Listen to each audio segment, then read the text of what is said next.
আসসালামু আলাইকুম ওয়া রাহমাতুল্লাহি ওয়া বারাকাতুহু। আপনাদের অনেকেরই মনে প্রশ্ন হচ্ছে যে সেকেন্ড ইয়ারের পরীক্ষা দিয়ে দিয়েছে। এখন আপনারা বোর্ড চ্যালেঞ্জ করবেন কি করবেন না?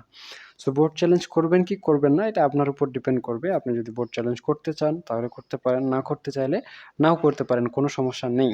এখন কি কারণে বোর্ড চ্যালেঞ্জ করা ভালো হবে আপনার জন্য? কি কারণে বোর্ড চ্যালেঞ্জ করা ভালো হবে না? সে বিষয়গুলোই এবং সে কারণগুলোই আজকে আমরা আলোচনা করব। ১ নাম্বার সবচেয়ে ১ম এবং প্রধান কারণ, পরীক্ষার খাতায় যদি আপনি ভালোভাবে লিখে থাকেন তারপরও সন্তোষজনক রেজাল্ট না হয়, তাহলে আপনি বোর্ড চ্যালেঞ্জ করবেন। মনে করেন পরীক্ষায় ভালো লিখেছেন, ফেল করার কোনো কথা না। আপনি যথেষ্ট কনফিডেন্ট, আপনার রেজাল্ট ভালো হওয়ার কথা ছিল কিন্তু কোনো কারণে ভালো হয়নি। সেক্ষেত্রে আপনি বোর্ড চ্যালেঞ্জ করতে পারেন। কিন্তু যদি আপনার মনে হয় যে আপনি পরীক্ষার খাতায় কেমন লিখেছেন, কনফিডেন্ট না ভালোভাবে যে পাস হতেও পারে, ফেল হতেও পারে, সেক্ষেত্রে বোর্ড চ্যালেঞ্জ করে অযথাই টাকা নষ্ট করে লাভ নাই। আপনাদের বোর্ড চ্যালেঞ্জ করতে প্রতিটা সাবজেক্টে ৳১২০০ করে লাগবে। আগামী ৩০ তারিখ থেকে, এটা কি মাস চলতেছে? জানুয়ারি, ফেব্রুয়ারি, মার্চ। ৩০ মার্চ থেকে, হ্যাঁ, ১২ জুন পর্যন্ত সেকেন্ড ইয়ারের বোর্ড চ্যালেঞ্জের কার্যক্রম চলমান থাকবে। ঠিক আছে? আচ্ছা, আরেকটা বিষয় আমি একটা পরিসংখ্যান দেই। ১,০০০ জন শিক্ষার্থী যদি বোর্ড চ্যালেঞ্জ করে, বর্তমানে খাতাগুলো সুন্দর করে ভালো করে দেখা হয়। ১,০০০ জন শিক্ষার্থী যদি বোর্ড চ্যালেঞ্জ করে, সেক্ষেত্রে ৫০০ জন শিক্ষার্থীর রেজাল্ট ইমপ্রুভ হয়, অর্থাৎ রেজাল্ট ভালো হয়। আর এই ১,০০০ জন শিক্ষার্থীর মধ্যে ৪৯৮ জন শিক্ষার্থী আছে যাদের রেজাল্ট আগেরটাই থাকে, অর্থাৎ পরিবর্তন হয় না। আর ২ জন শিক্ষার্থী আছে যাদের রেজাল্ট ডাউন হয়েছে। এই রেজাল্টটা সাধারণত দেখা যায় না। আর যাদের রেজাল্ট ডাউন হয় তারা সাধারণত জনসম্মুখে এই বিষয়টা বলে না, তাই আমরা এই খবরটা পাই না। তো এই হচ্ছে আপনাদের ওভারঅল পরিসংখ্যান। আপনাদের যদি মনে হয় আপনারা পরীক্ষায় ভালো লিখেছেন তাহলে বোর্ড চ্যালেঞ্জ করেন।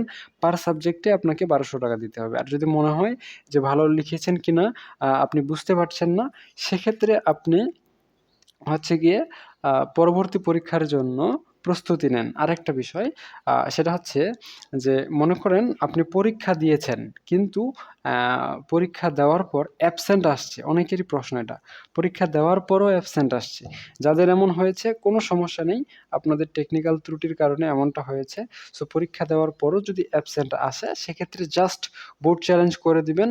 আপনার রেজাল্ট চলে আসবে। অর্থাৎ আপনার খাতাটা কোনো কারণে আ আ ফলাফলে ফলাফল শিটে অন্তর্ভুক্ত করা হয়নি। আপনি পরীক্ষা 100% দিয়েছেন। এতটুকু কনফিডেন্ট যদি থাকেন তাহলে বোর্ড চ্যালেঞ্জ করেন, আপনার রেজাল্ট চলে আসবে।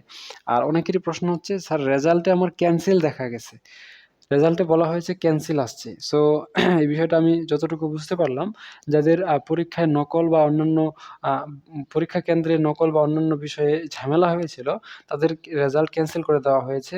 সো আপনার করার কিছুই নাই। আপনাকে কি পানিশড করা হয়েছে সেটার উপর ডিপেন্ড করে আপনি পরবর্তী পদক্ষেপ গ্রহণ করবেন। পানিশমেন্ট একেকজনের জন্য একেক রকম হয়। জাতীয় বিশ্ববিদ্যালয় গণবিজ্ঞপ্তি দিয়ে, অর্থাৎ জাতীয় বিশ্ববিদ্যালয়ের ওয়েবসাইটে এই বিষয়টা অবহিত করে দেওয়া হয়। কোন রোলের শিক্ষার্থীর, কোন রেজিস্ট্রেশনের শিক্ষার্থীর জন্য কি পানিশমেন্ট আছে। সাধারণত ১ বছর, ওই যে বছর পরীক্ষা দিয়েছেন, ওই বছরে পরীক্ষার ফলাফলের সুযোগটা উম বাদ করে দেয়। বাকি এই টাইপের শিক্ষার্থীরাই বেশি। মোটামুটি ৭৫% শিক্ষার্থী এমনই থাকে যে ওই বছরের রেজাল্ট তার বাতিল হয়ে যাবে। পরবর্তী বছরে পরীক্ষা দিলে রেজাল্ট আসবে। সো আপনাকে কি পানিশমেন্ট দেওয়া হয়েছে সেটা আপনার উপর ডিপেন্ড করবে। তো আশা করা যায় বোর্ড চ্যালেঞ্জ করবেন কি করবেন না বুঝতে পেরেছেন। আমি সংক্ষেপে বলি, যদি আপনি মনে হয় যদি আপনার মনে হয় আপনি পরীক্ষায় ভালো লিখেছেন কিন্তু রেজাল্ট ভালো আসেনি, তাহলে বোর্ড চ্যালেঞ্জ করেন। অন্যথায় টাকা নষ্ট না করে পরবর্তী পরীক্ষার জন্য প্রস্তুতি নেন। আরেকটা বিষয়, আপনি যদি ইমপ্রুভমেন্ট পরীক্ষা দেন, ইমপ্রুভমেন্ট পরীক্ষা দিয়ে পরবর্তীতে যদি খুব ভালো রেজাল্ট করতে পারেন তাহলে কিন্তু এ প্লাস পাওয়া সম্ভব।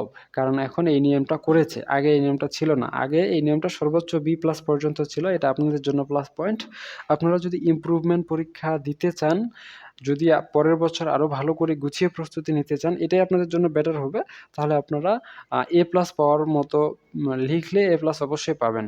তো আপনারা যদি চান তাহলে ইমপ্রুভমেন্ট দিতে পারেন।